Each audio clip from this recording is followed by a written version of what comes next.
Hello दोस्तों, स्वागत है आपका अपने यूट्यूब चैनल एग्जाम गुरु में। दोस्तों आज मैं आपको यहाँ पे Indian coast guard set English के यहाँ पे आपको फुल प्रैक्टिस सेट कराऊंगा। ठीक है, तो पूरा वीडियो ध्यान से देखिएगा। यहाँ पे इंग्लिश के मैंने 15 क्वेश्चन लिया। आपको पता होगा इंडियन कोस्ट गार्ड में इंग्लिश 15 मार्क्स की पूछी जाती है, 15 क्वेश्चन होते हैं। चलो भाई स्टार्ट करते हैं बिना किसी देरी के। और आपको पहले ही बता दे रहे हैं, Indian coast guard set 1 minute रुक जाएगा। Math, English, reasoning, science, GK, GS सब कुछ पढ़ाया जा रहा है, ठीक है, मेरे चैनल पे। तो अगर आप लोगों की इन सब की प्ले लिस्ट चाहिए, काफ़ी समय से मैं पढ़ा भी रहा हूँ, तो प्ले लिस्ट चाहिए आप लोग कमेंट बता देना। आप इसी कमेंट में बता देना तुरंत, जैसा आपको सही लगे। जिस विषय पे आपको चाहिए, ऑल सब्जेक्ट भी ले सकते हो, तुरंत आपको लिंक मिल जाएगी प्ले लिस्ट की, ठीक है। आपकी कमेंट में आके दे देंगे। 15 क्वेश्चन है, ध्यान से करिएगा। चलो स्टार्ट करते हैं। चलो भाई, यहाँ पे जो क्वेश्चन लिए हैं वो आपके प्रीवियस ईयर बेस्ड भी हैं कुछ क्वेश्चन, तो पूरा वीडियो ध्यान से देखिएगा, दोबारा रिपीट हो सकते हैं। चलो स्टार्ट करते हैं।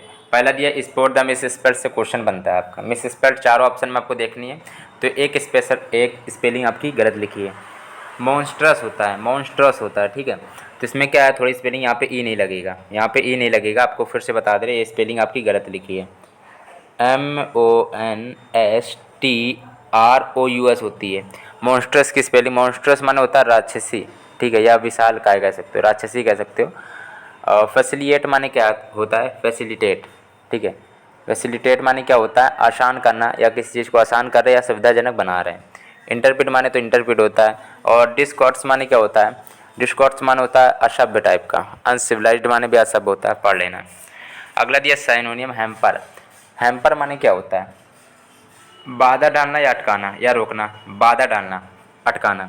तो अगर इसका साइनोनियम तो हिंडर माने भी होता है बाधा डालना या अटकाना या उलझाना, ठीक है, या फिर अटकाना, रोकना, अड़ंगा लगाना, ये सब कह सकते हो। सडन माने अचानक, रोबस्ट माने होता है मजबूत, फोस्टर माने होता है ढोंगी। अगला देखते हैं, यहाँ पे लिखा है एंटोनियम ऑफ लवड्यूएबल। 7वां नंबर दिया गया। लवड्यूएबल माने होता है प्रशंसनीय, जो प्रशंसा के योग्य हो, प्रशंसा से रिलेटेड है, प्रशंसा के, तारीफ के, प्रशंसा के योग्य हो। तो दूसरा इसका है ब्लेम वर्थी, क्योंकि एंटोनियम एक तरफ प्रशंसा हो रही है, एक तरफ क्या ब्लेम वर्थी होती है, निंदा करना, निंदा हो रही है, ठीक है। दोषी कह सकते हो, ब्लेम वर्थी माने दोषी भी होता है, या निंदा करना, निगेटिव सेंस है।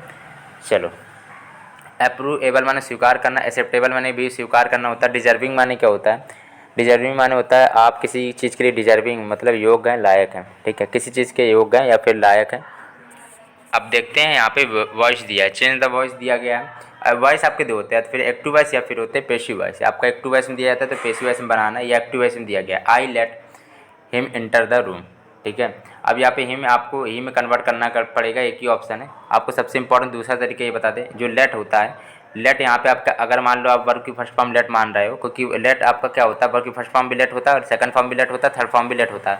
तो आपको इस प्रॉब्लम को समझ नहीं आ रहा है। मान लो अगर वर्ब की फर्स्ट फॉर्म ये है, तो इज एम आर से कोई ऑप्शन तो है नहीं, मतलब कि ये सेकंड फॉर्म है, और लेट आपके वर्ब की सेकंड फॉर्म है, तो उसको कन्वर्ट करते हैं पेशु में, वाज वर्ब में। ये सेकंड फॉर्म है तो वाज वर्ब में, वाज वर्ब में कितने ऑप्शन है, ये भी नहीं है। अब आई वाज तो होगा नहीं, क्योंकि ही वाज होता है, हिम का ही बनाएंगे तो ही वाज से एक ही ऑप्शन है, राइट ऑप्शन आपका। और आई का मी बनता है तो एक ही ऑप्शन पे दिख रहा है, सीधा सीधी बात है। चलो भाई, अगला दिया गया है, देखो यहाँ पे लिखा गया आपका, I said to him do not go away. जब भी आपका ये कि नरेशन दो होते हैं, तो डायरेक्ट होता है तो इनडायरेक्ट होता है। ये डायरेक्ट फॉर्म में दिया गया है, I said to him do not go away, ठीक है। अब इसमें काफ़ी लोग गलती करेंगे, डू नॉट को हमेशा सेट, जब डू नॉट दिया जाता है रिपोर्टेड स्पीच में, तो सेट टू के स्थान पे हमेशा फॉरवर्ड आता है, ठीक है। लेकिन फॉरवर्ड माने होता है मना करना। अब उसके बाद में फिर नॉट आ रहा है, मतलब दो बार मना थोड़ी नहीं कर पाओगे, गलत चीज़ है, सुपर फ्लोश है, मतलब अत्यधिक ज़्यादा चीज़ लिख दी इसको, मतलब फॉरवर्ड के बाद में नॉट नहीं आता, ये भी चीज़ गलत होगी, वरना फॉरवर्ड से ही स्टार्ट होता है, क्योंकि सेट टू के स्थान पर हमेशा फॉरवर्ड आता है जब डू नॉट होता है। और जब कॉम इन्वर्टेड कॉमा हटाते हैं तो नॉट टू लगाते हैं, नॉट टू लगाते हैं, तो यहाँ नॉट टू है नहीं, नॉट टू है नहीं, नॉट टू केवल एक ही ऑप्शन पे है, ये याद रखना। I told him not to होता है, डू नॉट को नॉट टू में कन्वर्ट करते हैं जब कॉम इन्वर्टेड कॉमा हटाते हैं नॉट टू में, ठीक है। नॉट टू जब नहीं होता तो उसमें फॉरवर्ड में लगाते हैं, यहाँ पे फॉरवर्ड के बाद में नॉट टू या आना होता तो फॉरवर्ड सही होता, लेकिन अब फॉरवर्ड जब नहीं होता तो नॉट टू यहाँ पे लगाते, तो राइट ऑप्शन आपका चौथा ही बनेगा। अब भाई फॉरवर्ड और मना करना होता है ना, नॉट माने भी नहीं, तो दो बार थोड़ा मना करोगे, निगेटिव दो बार निगेटिव हो जाएगा, चलो नॉट हो जाएगा। चलो चौथा ही सही है भाई, ठीक है। अगर आपका ये दिया गया है 10वां नंबर है, नो एरर से क्वेश्चन आता है, ये आपका नो एरर का क्वेश्चन है, इतना बड़ा आपको पढ़ने की कोई जरूरत नहीं है। द लिटिल टैक्ट, ये पहले में गलती तो एक बताइएगा, दूसरे में, तीसरे में जो गलती हो आप लोग बताइएगा, नो एरर भी बता सकते हो अगर कोई गलती नहीं। The little tact would have saved a situation, no error, तो आप लोग समझ जाइए गलती कहाँ पे हो सकती है भाई, यहीं पे हो सकती है। द लिटिल टैक्ट नहीं होगा, ए लिटिल टैक्ट होगा, ए लिटिल टैक्ट मतलब एक छोटी सी युक्ति होगा, ठीक है। आप लोगों को एक चीज़ बता दें, लिटिल जो होता है अनकाउंटेबल में लगता है, ठीक है।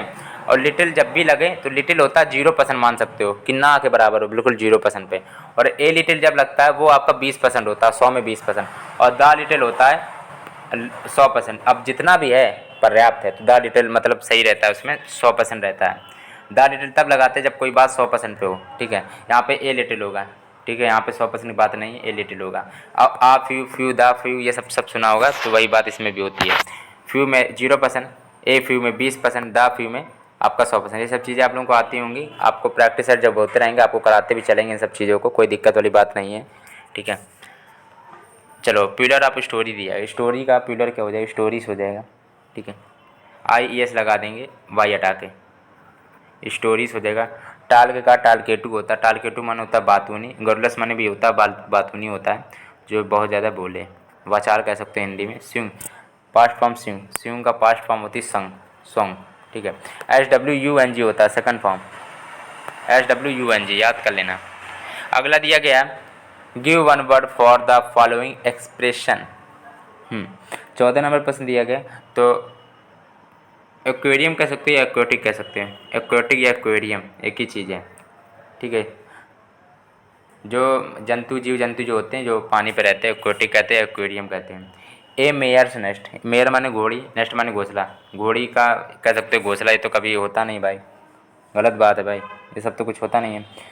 तो कह सकते हो 15 का दूसरा, ये फॉल्स इन्वेंशन, मतलब झूठी बात है, कोई सीधी बात है। ये फॉल्स भी फॉल्स रिलेटेड आएगा, मतलब झूठी बात से रिलेटेड कुछ आएगा आपका, ये समझ लीजिए। तो ये फॉल्स इन्वेंशन हो जाएगा, ठीक है। अगला देखते हैं, चलो भाई, ये फॉल्स इन्वेंशन हो जाएगा, इन्वेंशन झूठा आविष्कार या फिर झूठी बात से रिलेटेड होता है। He has no scruple dash bagging, अब बता इसका क्या होगा। देखो इसका क्या है कि स्कर्पल माने होता है संदेह या शक करना, स्कर्पल के बाद में फिक्स प्रपोजिशन इन लगती है, तो ये आपको याद ही करना पड़ेगा, फिक्स प्रपोजिशन से रिलेटेड क्वेश्चन है। अब दो दिया गया, इसको पता होगा आप लोगों को, काफ़ी लोग सभी लोग सही बताएंगे। दो ही इज सफरिंग, सफरिंग के बाद में फिक्स प्रपोजिशन फ्रॉम आता है, from much pain dash, comma भी लगा, ठीक है। दो के बाद में कॉमा भी आता है, ये चीज़ याद रखना। देखो दो के बाद में कॉमा आता है या फिर यट आता है, ठीक है, या फिर कॉमा यट दोनों आ जाता है, तो कॉमा यट यहाँ पे आएंगे, यट आता है दो के बाद में। ये ट्रिक, मतलब ट्रिक क्या है, जैसे कि ये होता है ना कि हार्डली स्कार्सली के बाद में वन आता है, WHEN वाला, और नो सूनर के बाद में देन आता है, THAN वाला, ये सब बातें हैं। या नो सूनर के बाद में देन आता है जो बता चुके हैं, नॉट ऑनली के बाद में हमेशा बट आल्सो आता है, बोथ के बाद में हमेशा एंड आता है, बिटवीन के बाद में हमेशा एंड आता है, और मोर के बाद जो मोर होता है कंप्लीट डिग्री, इसके बाद में हमेशा THAN देन आता है। ये सब चीज़ें आपको पता होंगी। तो उसी के बाद में क्या, दो के बाद में जट आता है, ठीक है, फिक्स होती बात, ठीक है, ये सब याद कर लेना दोस्तों। यहाँ पे आपको 15 क्वेश्चन लगभग कराए थे। वीडियो अगर आपको पसंद आए तो लाइक करना, चैनल सब्सक्राइब नहीं किया तो कर लीजिएगा। और एंटोनियम सोनियम पे इस पर ध्यान रखिएगा इंग्लिश में इस बार केवल, क्योंकि एक्टिव पैसिव डायरेक्ट इनडायरेक्ट में कोई दिक्कत नहीं होगी, वन वर्ड में भी लगभग कोई दिक्कत नहीं हो पाएगी आप लोगों को, ठीक है। अब कोई दिक्कत नहीं होगी वैसे, और ये तो आप लोग आराम से कर लेंगे, इसमें कोई दिक्कत नहीं होगी। ये कि एंटोनियम साइनोनिम अच्छी तरह पढ़ लीजिएगा, बस अब कोई दिक्कत वाली बात नहीं है, ठीक है। इसमें ई नहीं लगेगी, बस यही गलती थी, ठीक है। इंडियन माने बाधा पहुंचाना, एम्पर माने बाधा पहुंचाना। दोस्तों वीडियो पसंद आया लाइक करना, चैनल सब्सक्राइब नहीं किया तो कर लेना। इंडियन कोड गार्ड सेटेड आपको मेरे चैनल पर reasoning, math, GK, GS, science और सब कुछ पढ़ाया जा रहा है, ठीक है, इंग्लिश भी मेरे चैनल पे। अगर आपको इन सबकी प्ले लिस्ट चाहिए कमेंट बता देना, आप लोग सीधे कमेंट पे लिख देना कि ये चाहिए, ऑल सब्जेक्ट चाहिए, तो आप लोगों को सीधे लिंक मिल जाएगी। और भाई हो सके तो प्लीज़ सपोर्ट करिएगा, आप लोग बताइएगा हाँ सपोर्ट कर रहे हैं कि नहीं, ठीक है। वीडियो में जरूर बताइएगा, कमेंट में जरूर बताइएगा सपोर्ट कर रहे हैं कि नहीं, ठीक है, क्योंकि दोस्तों काफ़ी मेहनत लगती है, तो प्लीज़ लाइक और सब्सक्राइब जरूर करिएगा।